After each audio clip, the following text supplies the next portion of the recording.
your girl Shalae, and I'm back today with another video. In today's video, we're going to be discussing the emergency allotment for the month of March. We also are going to be talking about one state ending SNAP benefits and how this April 16th deadline affects you. That's right, you, my darling. Then we're going to talk about college students and food stamps and the new bills regarding that and more, my darling. So if you want to know what's going on in the lovely world of EBT, you already know what to do. Stay tuned. Your girls got you covered. Now, if this is your first time tuning into my channel, hi, hello, hey, friends. My name is Shalae, and here on this channel, we discuss shopping, saving, and everything in between. I would love to have you a part of my internet family. Super easy. Click the big old red subscribe button down below on your end, just like that. And while you're at it, go ahead and give me a like because you love me reporting to you everywhere we go. So you guys know that right now Miles and I are taking like a vacation. I'm gonna show it on my vlog channel, so subscribe to that. But yeah, so here we are, right? So this is what you get. I was going to do it outdoors. Let me know if you want me to film like outdoors, all right? But also definitely grab a copy of my ebook where I teach you how to make money on the go. So you guys see, I can record YouTube videos anywhere, my darling. So definitely pick that up for $14.97. And then grab you some Amazon Prime for 30 days free. Like, we know the price is increasing, but you can still try it out free on me. All right, so let's go ahead without further ado and kick things off with the emergency allotment for the month of March because more states have been added. Alabama will pay out April 1st. Arizona will issue with your state's regular issuance schedule with the exceptions of your last name beginning with the letters A and B. You will get your benefits on March 1st. Colorado will pay out March 6th through the 11th. Delaware March 23rd. DC with the district's regular issuance schedule. Indiana, the 5th through the 23rd, odd days only. Georgia, what's up, my peaches? March 28th through the 31st. Hawaii, April 12th. Illinois, March 21st through the 29th. Indiana, March 5th through the 23rd, odd days only. Iowa, March 1st through the 10th. Kentucky, March 2nd through the 19th. Louisiana, March 5th, 12th, 19th, and 26th. Maine, March 10th. Maryland, March 1st through the 31st. Michigan, March 19th through the 28th. New Hampshire, March 3rd and the 18th. New Jersey, March 1st through the 5th.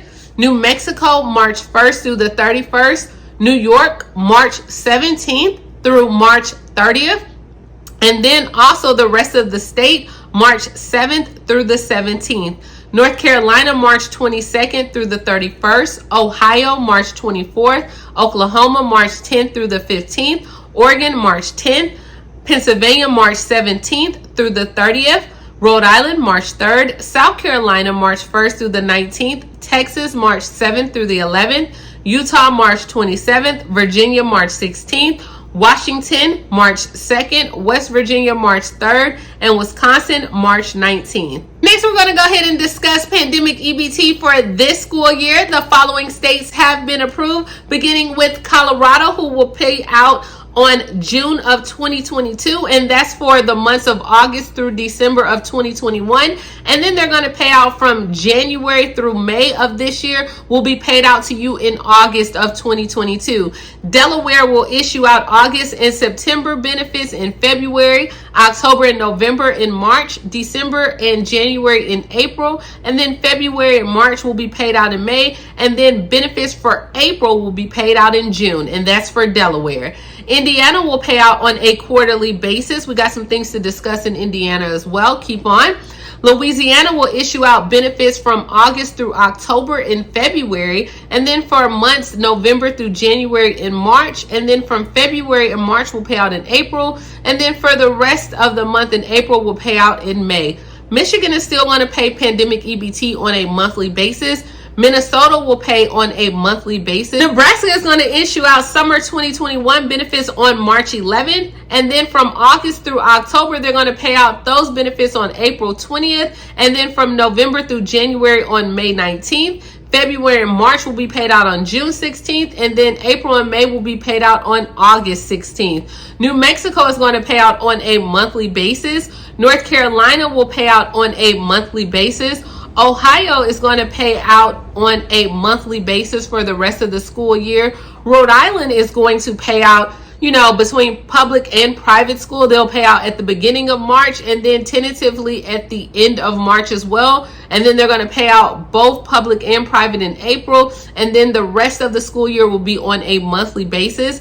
Tennessee is going to issue out benefits from August of 2021 through April of 2022 in May of 2022, okay? And then benefits for May and June of this year will be paid out in July.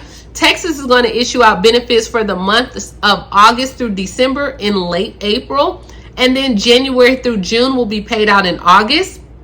Vermont will issue out for the months of September through January in one issuance. And then they're going to do for the months of February through June in another issuance. Virginia is going to issue out benefits from August through January no later than March and then a monthly basis. And then West Virginia is going to issue out benefits from August through December on April 11th. And then for the months of January through March, going to pay out on May 2nd.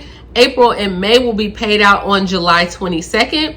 And then last but definitely not least, Wisconsin is going to pay out the months of August, September, and October in a single distribution in March, and then benefits for November and December in April. So those are the states for the pandemic EBT for this school year. I know a lot of people were asking about summer pandemic EBT. When it drops, I got you. Okay. Now, guys, let's go ahead and go over to the Hoosier state. What's up, Indiana? Now, y'all gonna be mad at me, right? But I didn't have nothing to do with this.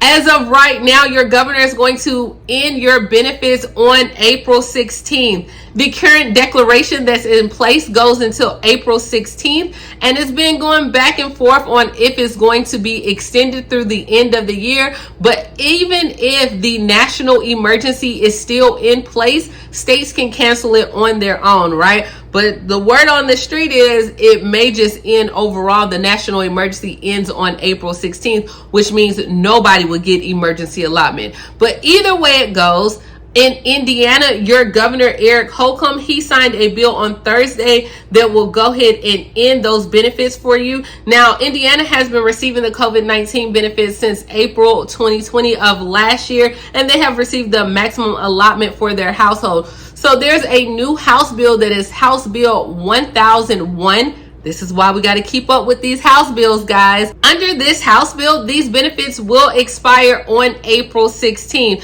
Now, the benefits were expected to end 30 days after the termination of the state's emergency declaration, which is also set to expire on Friday. They passed this bill with the Senate on Tuesday, and they all voted that, hey, let's go ahead and end the benefits. So what does this mean for you? Well, you will still get your benefits for next month, but we also know that in November, the governor had stated that he would end the state's emergency declaration if that they can ensure 3 pandemic measures would remain in place. And so he wanted funding for like Medicaid and SNAP provisions, allowing the vaccination of children ages 5 to 11. So some of those provisions that he had, they were able to get those things completed. So April 16th, unless something changes in Indiana, your benefits will be ending. For the rest of us, even if your state still has the emergency declaration in place, if the president goes ahead and does not extend it on April 16th, then your benefits will end for the emergency allotment as well. And I get a lot of people are like, Shalae, look, there is still a pandemic out here. I know the numbers are down, but a lot of people are just struggling. 100%. I'll see what other programs that I can bring to you guys, but that's where we're at now. So definitely prepare yourselves or govern yourselves accordingly. Okay. That's what we say in church. Govern yourselves accordingly. It is now March. So you have like a month to kind of make sure you're stacked up, and your benefits will still stay or remain on your card 1 year. So if you don't use them, remember you have 1 year to do so. Next, we're going to discuss overpayments for SNAP benefits. Now, this next story is going to specifically apply to Colorado because Colorado is doing some things a bit strange. Okay, a new report came out about the Colorado Center for Law, and it showed that Colorado's 64 counties made mistakes when they were issuing food stamps through SNAP. So it's actually mandated in Colorado policy that any SNAP overpayments would have to be repaid, or even legal actions can be taken. Yeah, even if it's not your fault, right? Listen here. The group reviewed pages of 2019 hearings and decisions regarding the state's administration of SNAP benefits, and they found that the majority of the overpayment claims were as a result of the agency's error. The data showed that the counties made up about 2/3 of the overpayments, which total about $12.6 million that they had overpaid. And it was pretty much stated like there was some miscalculating income, or even that they didn't process the reports correctly, which leads to the overissuing of the SNAP benefit. So when the overpayments do happen, the recipients are responsible for paying back the overage dating back to 1 year. Now, if fraud is determined, then the repayments can go up to 6 years. So if you owe the money and just say they miscalculated your benefits, you have 1 year to pay it back. And if they determine that, hey, maybe you fraudulently did some, or, you submitted paperwork fraudulently that you shouldn't have done, then they could go back 6 years and issue out those payments. Now, this report also was stating that a lot of times when, people are going to court, they can't afford like the best prosecution or the best legal aid, and things need to be done as well. So if you get a letter in Colorado or they're saying, hey, you owe back benefits,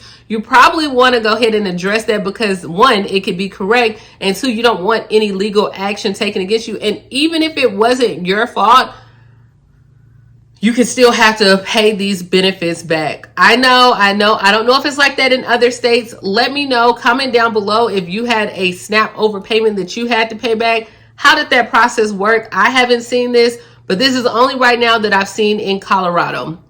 Next, we are moving over to SNAP benefits for college students, which a lot of senators are calling on the USDA to clarify which college students are still eligible for SNAP benefits. Because guys, as this thing is, coming to an end, or so they say, normalcy, right?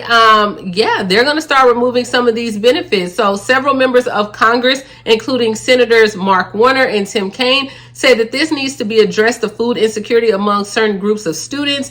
And he released a letter urging lawmakers at the USDA to issue clarifying guidance on the eligibility for the SNAP program. They said, hey, look, college students represent the future of America. It is not only critical that we don't saddle students with debt, but the administration should also use its executive authority to issue low-income students who have information they need to access SNAP and other federal benefits to help them stay focused and successful in their studies. So the lawmakers want the USDA to pretty much clarify which groups do qualify, what are the work requirements, if there are any.